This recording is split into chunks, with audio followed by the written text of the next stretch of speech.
Eu convido aos amados irmãos a nós fazermos uma reflexão sobre o Natal. Nós vamos utilizar dois textos da Bíblia, que está no Evangelho de Lucas, capítulo 1, e no Evangelho de Mateus, capítulo 2. Eu convido aos amados irmãos a deixarem suas Bíblias abertas, que à medida que nós vamos expondo o texto, nós vamos lendo.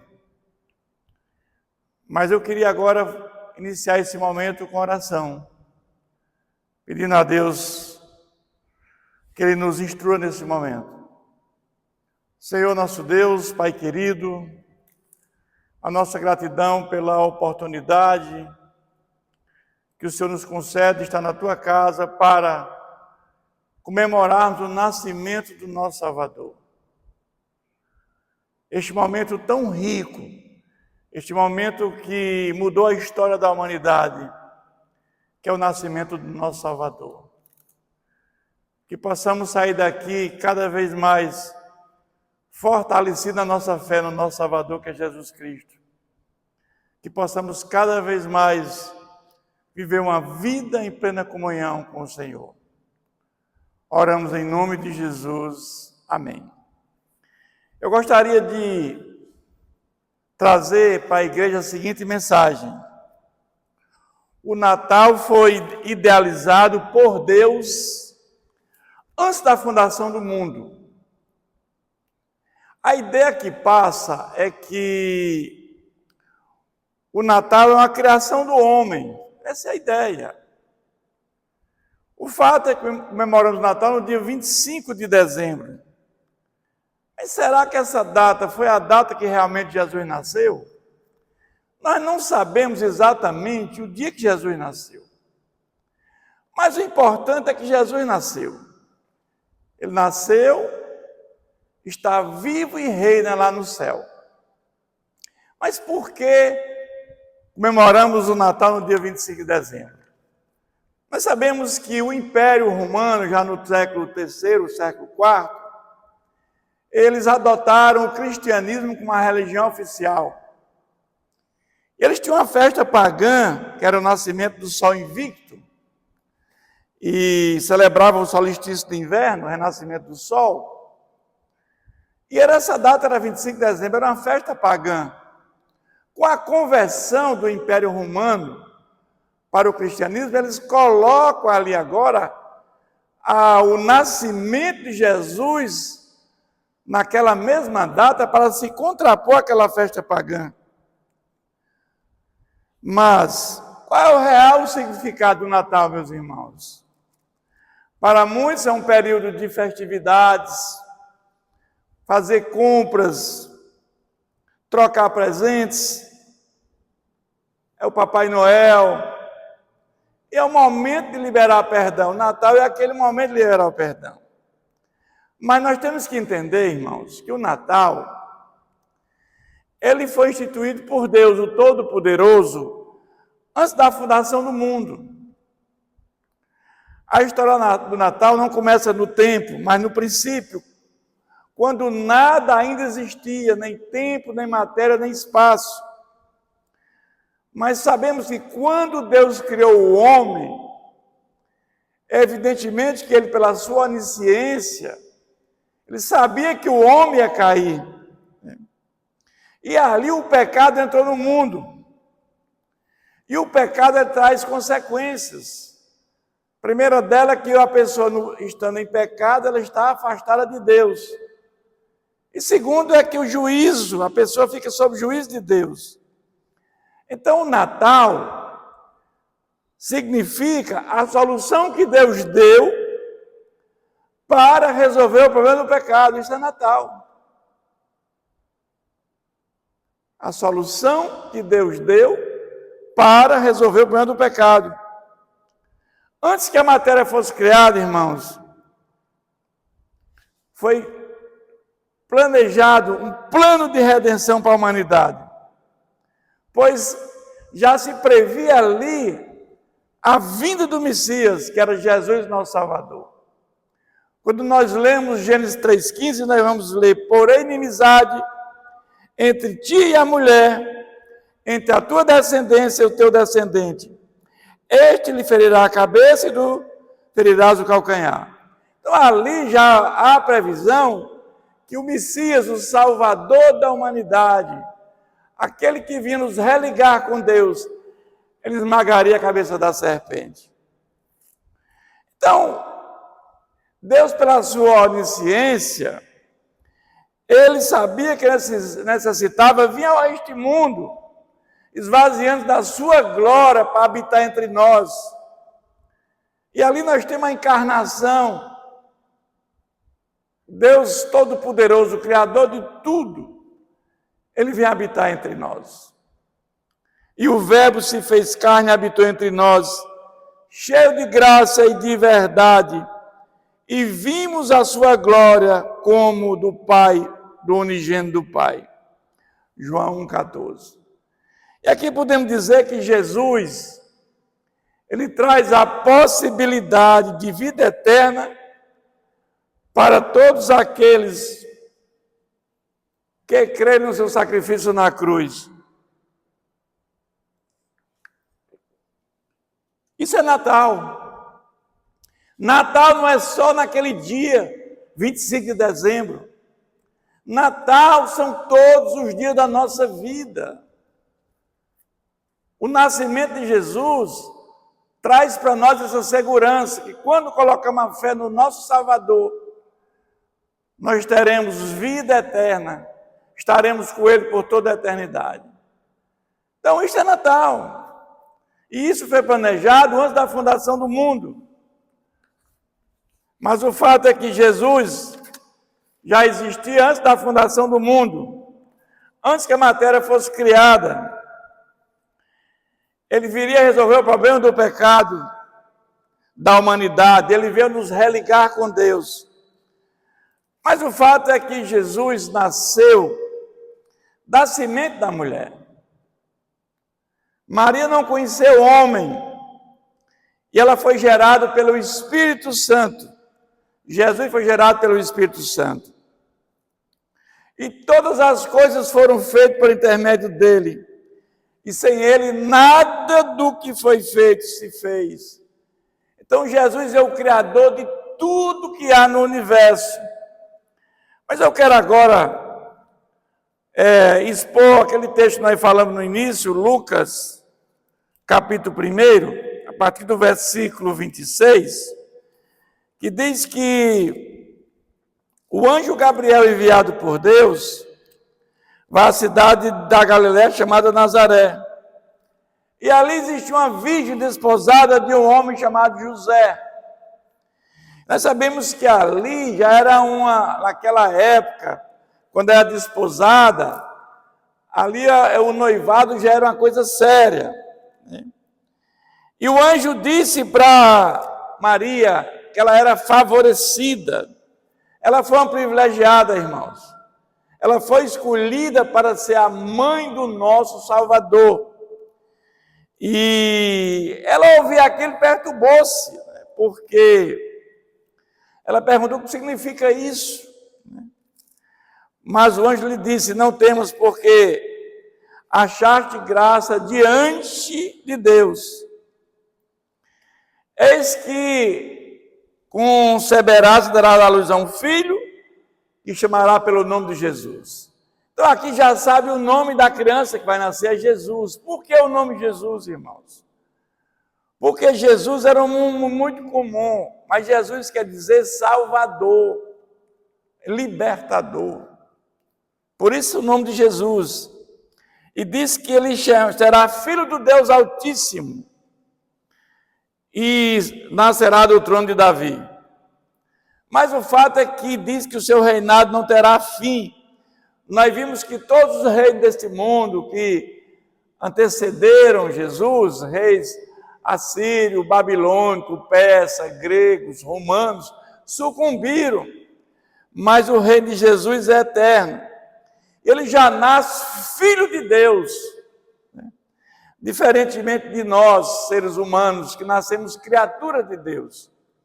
E nós passamos a ser filho de Deus quando nós somos regenerados pelo Espírito Santo e colocamos a fé em Jesus, somos justificados. E a partir daí nós somos adotados da família de Deus e passamos a ser filho de Deus uma vez justificados. Mas o fato é que ela se perturba com isso, né? E diz, mas como isso vai acontecer, pois não tem relação com homem algum? E ele diz que ela descerá sobre ti, o Espírito Santo te envolverá com a sua sombra e há de nascer chamado Filho de Deus. Então, o que está no ventre de Maria foi gerado pelo Espírito Santo. Mas o fato é que ela é gerada pelo Espírito Santo, ela fica grávida, e ali na época do imperador César Augusto, houve um decreto para um recenseamento. Maria e José eram da descendência de Davi, eram de Belém, e eles precisavam agora ir para Belém, para o recenseamento. Mas antes disso, ela vai para a casa da sua prima Isabel, e ela volta já próximo dos seus dias, e aquilo era muito difícil para aquela época, porque José, ela sai da sua casa, vai para a casa da prima e volta já com a gravidez avançada. E ali era um problema grave, porque ali para Maria era um risco. Porque quando existia um adultério, haveria um apedrejamento. José foi muito firme. O anjo avisa José. O fato é que os dois vão para Belém, e ali em Belém, eles vão fazer o recenseamento. E chegando em Belém, a cidade estava muito movimentada e não tinha hospedaria. E ela estava nos seus dias já de dar luz, né? E não havia lugar, e então ela foi para uma estribaria. Mas o fato é que agora nós vamos dar sequência a esse texto lá em Mateus, quando, na realidade, no capítulo 2, a partir do versículo do capítulo 1, então Jesus nasce em Belém, da Judéia, e nessa época governava o rei Herodes, Herodes o Grande.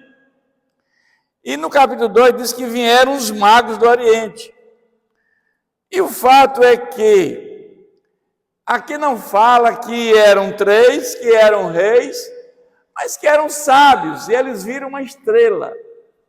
E quando olhamos lá no livro de Números, nós vamos ver em Números que já há uma previsão que quando o Messias nascesse, aparecia a estrela de Jacó no céu. Está em Números 24, versículo 17.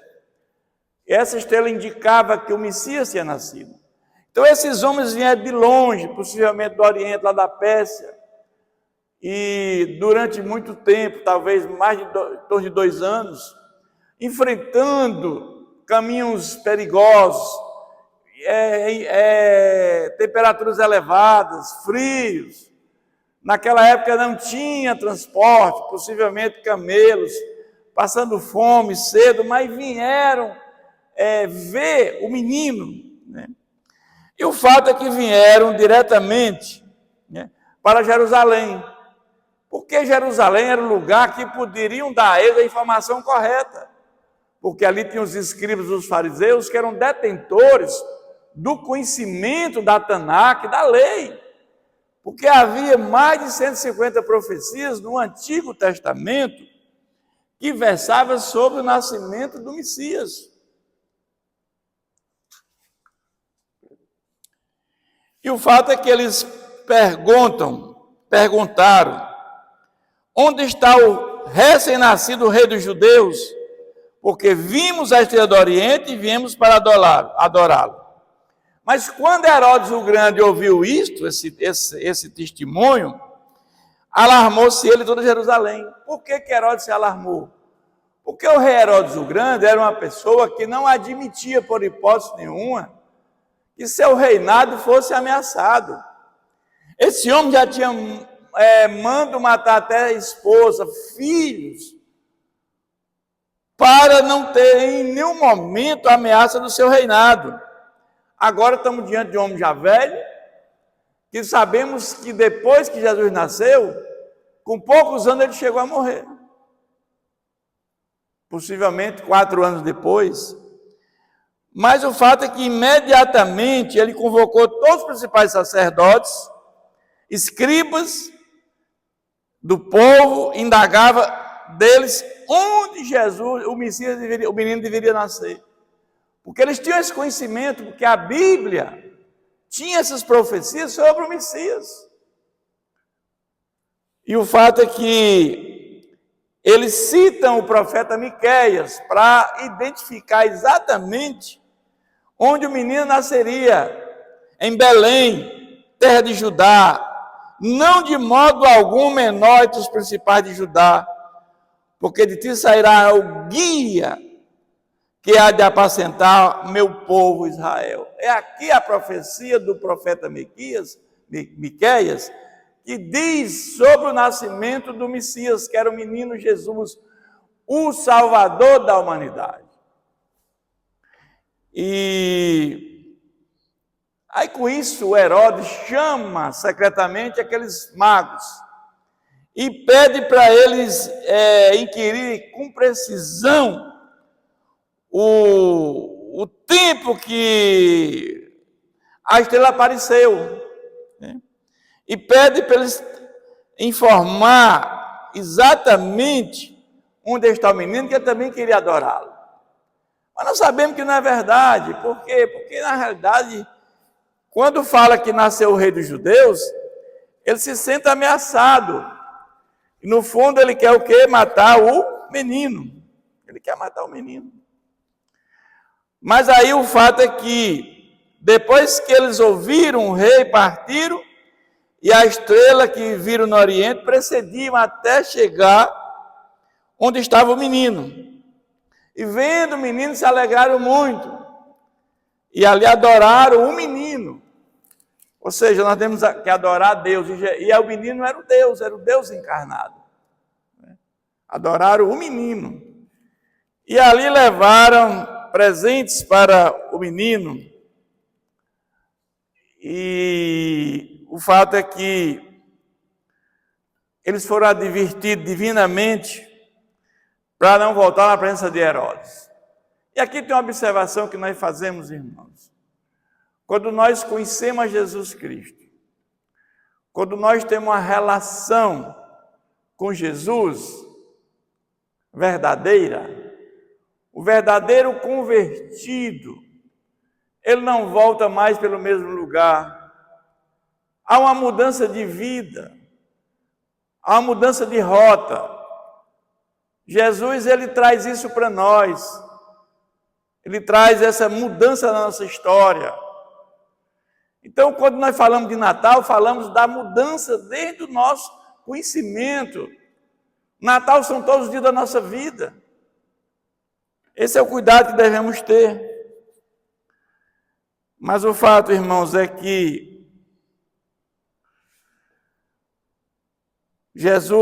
Deus preparou tudo para o nascimento na hora oportuna. E Jesus está vivo. Por isso comemoramos o seu nascimento, porque não comemoramos o nascimento de quem está morto. Jesus nasceu e morreu no nosso lugar e enviou o Espírito Santo. E esse Espírito Santo produz em nós a regeneração, o novo nascimento sem o qual ninguém verá a Deus. Mas aqui nós vamos ver que esse texto, ele fala de 3 tipos de pessoas. E vimos aqui, primeiro Herodes o Grande, esse homem mau, um dos homens mais sanguinários da história. Ele não permitia ser ameaçado por hipótese nenhuma do seu reinado. E ele, quando soube que nasceria o rei dos judeus, ele mandou matar. Por isso que ele perguntou quanto tempo a estrela apareceu, com detalhes. E quando ele manda matar o menino, ele faz um cálculo, que era 2 anos, é 2 anos para baixo, que era aquele número, aquele tempo que os magos tinham dito que a estrela tinha aparecido. Mas aqui o que surpreende a todos nós é quando ele convoca os sacerdotes, os escribas, aqueles que eram detentores do conhecimento da Tanakh, das profecias que existiam acerca do Messias, eles falam claramente que é Belém. E esses homens fariam parte do sinédrio dos sacerdotes, 71 sacerdotes, que eram encarregados de aplicar a lei. Mas eles foram indiferentes. Ele estava ali a poucos quilômetros ali de Belém. Jerusalém para Belém era em torno de 9, 10 quilômetros. Enquanto os magos do Oriente vieram em torno de mais de 1.000 quilômetros, numa viagem perigosa, uma viagem cansativa. Mas esses aqui, escribas, foram indiferentes. Totalmente diferentes. Jesus nasce em Belém, Jesus cresce. No início, não haveria nenhum problema diferente, mas quando Jesus começa a fazer milagres, Jesus começa a fazer muitos milagres, eles começam a odiar Jesus, eles começam agora a blasfemar contra Jesus, porque Jesus, eles diziam que Jesus blasfemava contra César. Mas aqui vamos encontrar um terceiro tipo de pessoas, que eram os magos. Ou seja, pessoas que saíram de uma terra distante para adorar o menino, guiado por aquela estrela de Jacó, aquela estrela de Jerusalém. Quando eles tinham esse conhecimento e foram guiados de Jerusalém até Belém, na casa onde Jesus estava, e adoraram o menino. Mas quem é Jesus, meus irmãos? O seu ministério começa ali em Nazaré, e depois ele se muda para Cafarnaum, onde ele forma o seu quartel-general, depois de 30 anos, depois que ele foi batizado, depois que ele foi tentado. E Jesus escolhe 12 apóstolos, pessoas incultas, mas ali ele tinha conhecimento que eles iam dar seguimento aos ensinamentos de Jesus. Essa palavra de Deus que Jesus pregou, que ele ensinou, ele dá continuidade. Jesus ali faz diversos milagres. Jesus prega o evangelho do reino. Ele cura coxos, cegos, aleijados, ressuscita mortos, pessoas lunáticas, cura da alma. E ali nós vamos ver que no cenáculo, ele inaugura a ceia do Senhor. Ali ele transforma a Páscoa em ceia do Senhor. Quando ele fala da questão do seu corpo, e ele fala da questão do seu sangue. E ali há um simbolismo do pão e do cálice, para que nós venhamos a relembrar ao seu sacrifício por nós até que ele volte. No Getsêmani ele chora, e ali ele nos livra da ira de Deus, que cairia sobre nós. Porque se Jesus não tivesse vindo, todos nós estávamos fadados à morte eterna. Jesus veio, ele encarnou, ele veio nos religar com Deus. Como diz lá na profecia, a salvação se dá através do Messias, que é o próprio Jesus. Para os nossos primeiros pais, a salvação se dá sempre pela fé no Messias. Para ele, no Messias que viria. Eles colocavam a fé no Messias que viria, que é o próprio Jesus. E nós, a nossa salvação se dá pela fé no Messias que já veio. Não há salvação fora de Jesus. Nós temos hoje no mundo 5 bilhões e 500 milhões de pessoas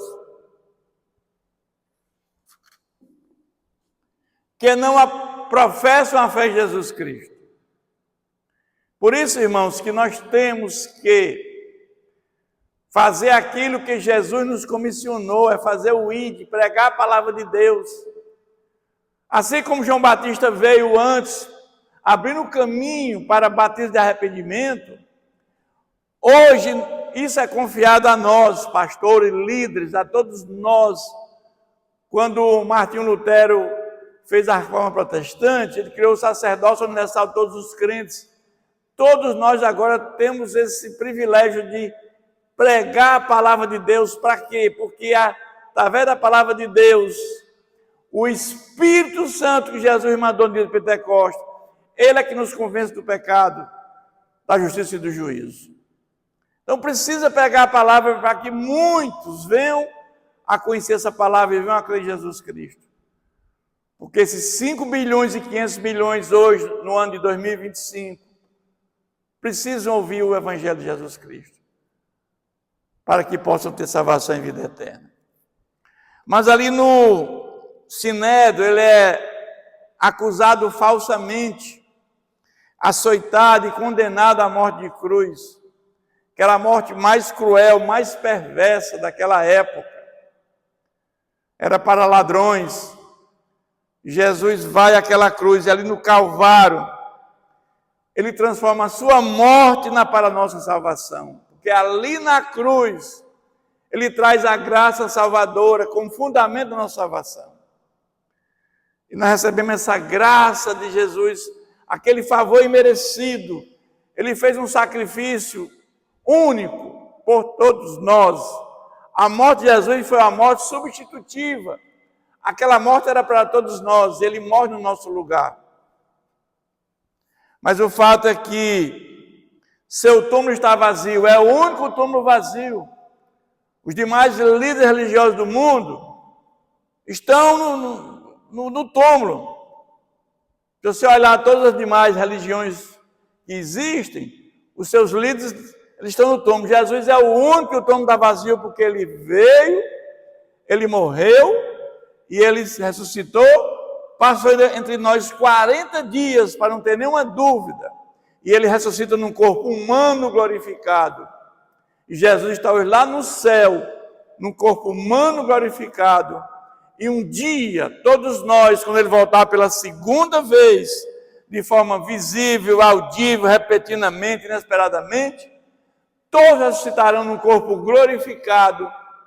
E os que estiverem vivos, num corpo transformado, para habitar com Jesus no novos céus e nova terra. Isso é o que vai acontecer.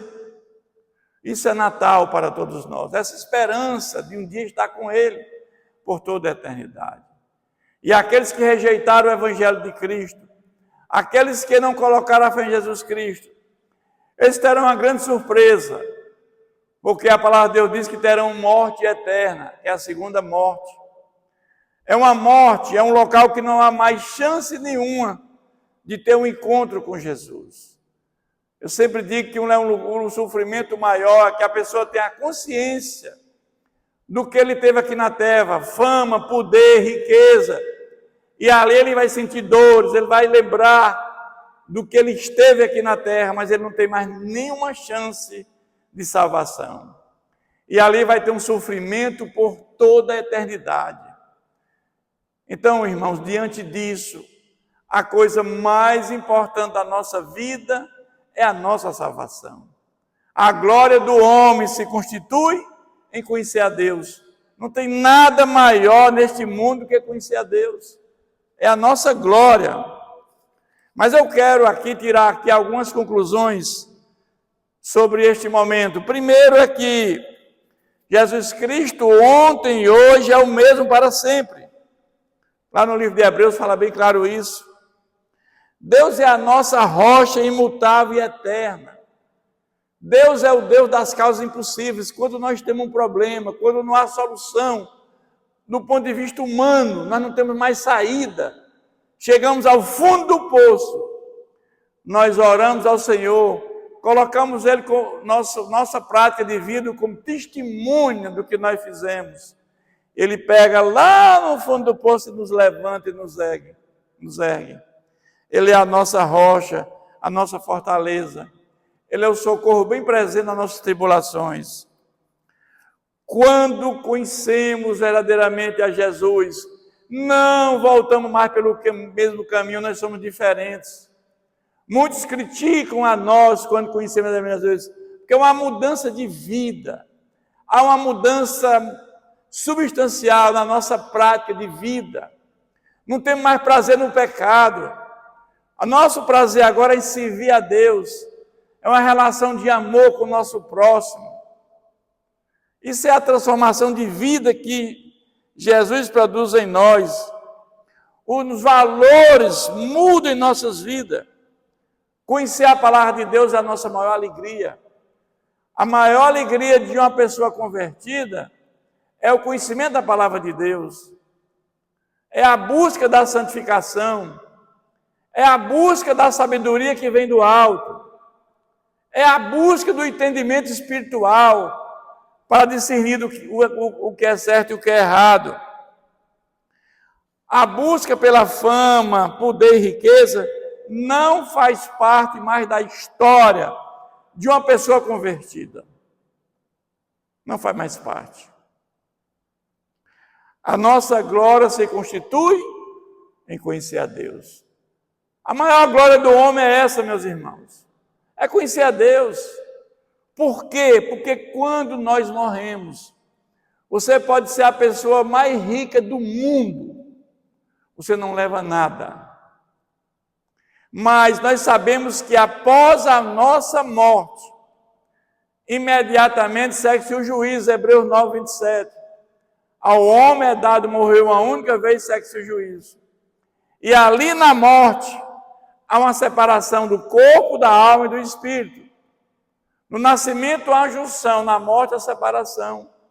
O corpo vai para o pó da terra. O espírito volta para Deus que o deu. E a nossa alma, imediatamente, ela vai para o altar de Deus.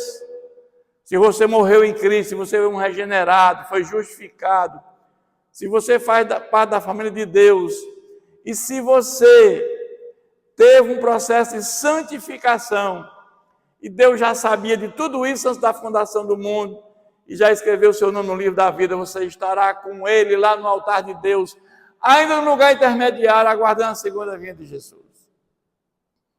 Mas se você morre sem Cristo, você não aceitou o evangelho dele, a sua alma já entra em sofrimento eterno. No lugar do mundo dos mortos, o Hades, Tártaro, Sheol, inferno, aguardando a segunda vinda de Jesus, para ir num lugar definitivo, que é o lago de fogo, que é a segunda morte. Mas o fato é que, depois de 2000 anos que Jesus nasceu, temos os mesmos tipos de pessoas ainda hoje, irmãos. Os que odeiam Jesus, que perseguem, quando perseguem a nós, estão perseguindo a Jesus. Quando Jesus disse para Saulo, Saulo, Saulo, por que tu me persegues? Saulo estava perseguindo os do caminho, os convertidos ao Evangelho de Cristo. Ele disse, por que tu me persegues? Porque quando você persegue um homem de Deus, você está perseguindo a Jesus Cristo. E muitos hoje, no mundo afora, nós temos notícias, né? Países socialistas, países que perseguem o povo de Deus, estão perseguindo ao próprio Jesus, são os que odeiam Jesus. Mas tem aqueles que são indiferentes, os agnósticos, os ateus, são indiferentes em relação a Jesus. Mas tem aqueles que amam Jesus, são aqueles que fazem parte da igreja invisível, que é a igreja de Cristo. Nós temos vários tipos de templos com várias denominações. E dentro desses templos, dessas denominações, nós temos a igreja visível aqui na terra, mas a igreja invisível é aquela que só Jesus vê. Ali ele sabe, cada um, aquele que é verdadeiramente convertido. Nós temos muitas pessoas dentro dos templos que não são convertidos, pastores, membros que não são convertidos. E essa igreja invisível é a igreja de Cristo que vai subir com ele na segunda vinda de Jesus. Porque muitos não são convertidos, ainda estão na corrupção, ainda estão na prática mundana. Esses não entenderam o Evangelho de Jesus Cristo. Mas eu quero concluir essa nossa mensagem dizendo que a palavra de Deus é inerrante, verdadeira e nunca muda, permanece sempre atual. Que Jesus permaneça sempre em nossos corações. Essa é a história do Natal do nosso Senhor Jesus, meus irmãos. O Natal não é só aquele dia, no dia 25 de dezembro. Natal é toda a nossa vida, toda a nossa história é Natal. Porque Jesus veio para nos religar com Deus. Ele veio nos trazer graça salvadora como fomento da salvação. E nós buscamos uma prática de vida em consonância com a palavra de Deus, para um dia estar com Ele por toda a eternidade. Isto é Natal, que possamos, nessa data que foi escolhida, em função de se contrapor a práticas pagãs, que possamos lembrar do nosso aniversariante, que é Jesus Cristo. O mundo vive nessa data fazendo festa, trocando presentes. Eu creio que não tem problema. Agora não esqueça de aplaudir o nosso aniversariante, que é Jesus. Ele mudou a história da humanidade. Sem Jesus, a história era outra. Jesus veio, ele nasceu, morreu, ressuscitou. Ele venceu o pecado e venceu a morte. Ele vence o pecado quando morre por nós. E ele vence a morte com a sua ressurreição. Glorificado seja o seu nome, que ele está reinando lá do céu. E um dia voltará para vir buscar a igreja invisível, para morar com ele por toda a eternidade. Que possamos ser um dia de reflexão, para discernir o verdadeiro sentido do Natal. Que Deus nos abençoe sempre. Eu quero mais uma vez orar, agradecendo aqui este momento. Senhor nosso Deus e Pai, obrigado, Pai, porque o Verbo se fez carne e habitou entre nós. Jesus veio habitar entre nós com duas naturezas, humana e divina. Jesus, com natureza humana, ele teve os mesmos sentimentos que nós. Ele teve fome, teve sede, ele se angustiou. Ele sabia do sofrimento que ele ia passar. Mas ele veio morrer em nosso lugar com morte substitutiva. Mesmo aqueles que levaram a cruz, que crucificaram Jesus, ele pede: Pai, perdoa porque não sabe o que fazem. Porque muitos ali depois iam entender o real significado do que Jesus veio fazer aqui na terra. Jesus veio morrer por nós para que nós tivéssemos salvação e vida eterna. Ele é longânimo, ele é paciente, ele espera que muitos venham ouvir a sua palavra e haja conversão, haja santificação, haja justificação e vida eterna para muitos que venham a colocar a fé em Jesus Cristo. Que possamos expressar essa mensagem que Ele nos confiou para muitos e que muitos venham também, assim como nós, ser alcançados pela sua graça e pela sua misericórdia. É assim que nós oramos em nome de Jesus. Amém.